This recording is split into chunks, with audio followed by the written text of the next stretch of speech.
Paul is not calling for mere mechanical conformity. I mean, somebody can come in the church and they can see how we act. They can see how we talk. They can listen to people who have studied Scripture. A parrot can imitate what we say. I've more than once felt people say the right things, but something's wrong with them. And it comes back to this, the spirit of the mind. And Paul is not looking for mere external, mechanical conformity. He's asking us to put into practice an intelligent change. You see what's happening when we get to putting on the new man, clothing ourselves with the new man? It's not just external conformity to GCC or external conformity to what we think Christianity looks like. It's got to happen at a deeper level. This is an intelligent conformity. Something is happening in the brain where we think different. Our thinking is superior to what it was before.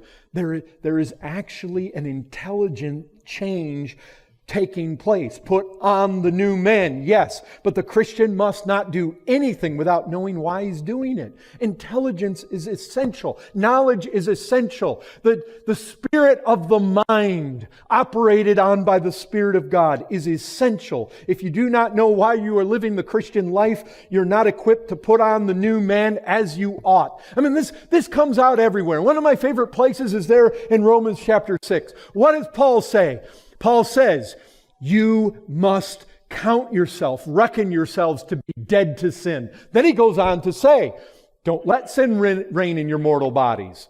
But before he says, don't let sin reign, he says, you've got to consider yourselves to be dead to sin and alive to God. You've got to think the right way. And if you don't think the right way, you don't fight the right way. And it all becomes external, and all you do is come walking in, and anybody can come in here and say, oh, I see the way they homeschool, I'm going to homeschool that way. I see the way they dress, I'm going to dress that way. I hear the way they talk, I'm going to talk that way.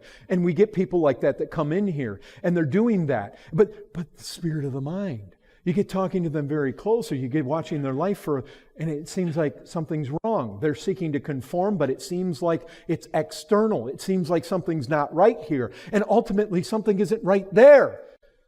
This sermon excerpt was taken from the full sermon, Be Renewed in the Spirit of Your Mind, by Tim Conway.